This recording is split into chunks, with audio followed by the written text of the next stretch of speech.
வணக்கம், நான் வசந்தி. கொஞ்சம் சமையல் கொஞ்சம் தகவல்ல இன்னைக்கு நம்ம சிகப்பு அவலில் ஒரு கொழுக்கட்டை எப்படி செய்யறதுன்னு பார்க்கலாம். முதல்ல இந்த சிகப்பு அவல் நான் இந்த கிண்ணத்தில் 3/4 கிண்ணம் எடுத்திருக்கேன்.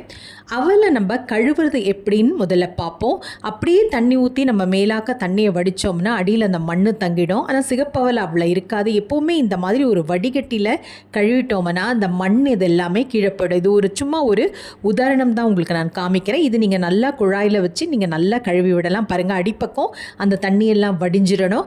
அப்போ தான் அவலில் இருக்கிற மண்ணெல்லாம் போகும். குறிப்பாக வெள்ளை அவலை இப்படி தான் நம்ம கழுவணும். அப்படியே கழுவி தண்ணி ஊற்றினோம்னா மண் கண்டிப்பாக தங்கிடும். அதுக்கப்புறமா பார்த்தீங்கன்னா இந்த சிகப்பு அவல் கொஞ்சம் கெட்டித்தன்மையாக இருக்கும். வெள்ளை அவல் மாதிரி அவ்வளோ மிருதுவாக இருக்காது. லேசாக தண்ணி அப்படி பெசறி விட்டு ஒரு அரை மணி நேரம் நம்ம தனியாக அதை ஊற வச்சுருவோம். இந்த கொழுக்கட்டை செய்கிறதுக்கு நம்ம இதை பொடியாக நம்ம அம்மி குடுவையில் நம்ம அரைச்சிட்டு கூட ஒரு 2 திருப்பிட்டு கூட செஞ்சிங்கன்னா உங்களுக்கு பிடிக்கிறதுக்கு ரொம்ப சுலபமாக இருக்கும். நான் செஞ்சு காமிக்கிறேன். உங்களுக்கு எது சௌகரியமோ அப்படி செய்யுங்க. இப்போ பார்த்தீங்கன்னா அது நல்லா தண்ணியில் நல்லா ஊறி நல்லா மிருது தன்மையாக இருக்குது. இப்போது வெல்லம் பார்த்தீங்கன்னா நான் எந்த கிண்ணத்தில் அவல் எடுத்தனோ அந்த கிண்ணத்தில் அரை கிண்ணம் வெல்லம் நான் எடுத்துக்கிறேன். அரை கிண்ணம் வெல்லம். இல்லை எங்களுக்கு நல்ல இனிப்பு இருந்தால் பிடிக்கும்னா இன்னுமே கொஞ்சம் வெல்லம் நம்ம சேர்த்துக்கலாம். இந்த வெல்லத்தை நம்ம ஒரு பாத்திரத்தில் போட்டு தண்ணி ஊற்றி கரைச்சி எடுத்துப்போம். நம்ம நல்லா வடிகட்டி எடுத்துப்போம். அரை கிண்ணம் வெல்லம் இது நல்லா தண்ணி ஊற்றி முழுகிற அளவுக்கு நல்லா கரைஞ்ச பிறகு, பாகெல்லாம் தேவையில்லை, கரைஞ்ச பிறகு நம்ம வடிகட்டி அதில் நம்ம சேர்த்துப்போம்.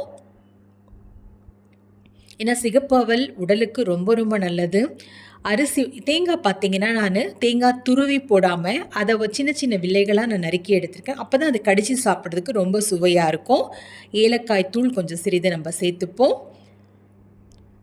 சிகப்பு அவல் அவ்வளோ நல்லது. நம்மளுடைய உடலில் இருக்கிற செரிமானத்துக்கு ரொம்ப ரொம்ப உதவிகரமாக இருக்கும். அதுவும் இல்லாமல் நிறைய சுண்ணாம்பு சத்து, இரும்பு சத்து இந்த சிகப்பு அவலில் இருக்குது. வெல்லம் நம்ம இப்போ வடிகட்டி சேர்த்துப்போம்.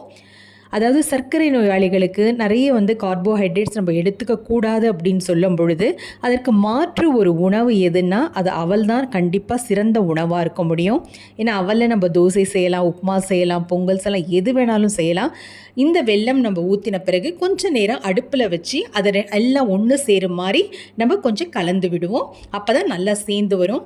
உங்களுக்கு தேவைப்பட்டால் நீங்கள் இதெல்லாம் செய்கிறதுக்கு முன்னாடி அவலை நீங்கள் பொடிச்சு கூட எடுத்துக்கோங்க. அது இன்னுமே சுலபமாக இருக்கும் உங்களுக்கு பிடிக்கிறதுக்கு.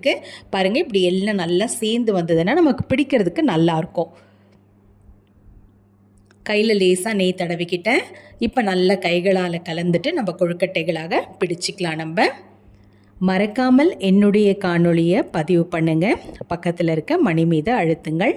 இந்த மாதிரி கைகளால் அப்படி அழுத்தி பிடிச்சு விட்டுக்கோங்க. ரொம்ப சுலபமாக செய்யக்கூடியது. மாலை நேர சிற்றுண்டியாக நம்ம எடுத்துக்கலாம். குழந்தைகளுக்கும் ரொம்ப சத்தானது இது. இந்த மாதிரி நீங்கள் செஞ்சு வச்சுருங்க. இந்த மாதிரி கொழுக்கட்டைகளாக பிடிச்சிட்டு நான் இட்லி பாத்திரத்தில் தண்ணி நல்லா சூடான பிறகு அது மேலே தட்டு போடுறேன். ஒரு துணி போட்டு தான் நான் அதை மூடி வைக்கிறேன். தட்டுலையும் நம்ம நெய் தடவி வைக்கலாம். இருந்தாலும் ஒரு துணியில் ஈரத்தன்மையோடு வைக்கும் பொழுது தான் அந்த கொழுக்கட்டை நல்லா இருக்கும். நல்லாவும் வெந்து வரும். மிருதுத்தன்மை அதில் இருக்கும். ஏன்னா அந்த துணியில் ஈரம் இருக்கிறதால மிருதுவாக இருக்கும். ஒரு 20 நிமிடம் மிதமான தீயில இருக்கட்டும்.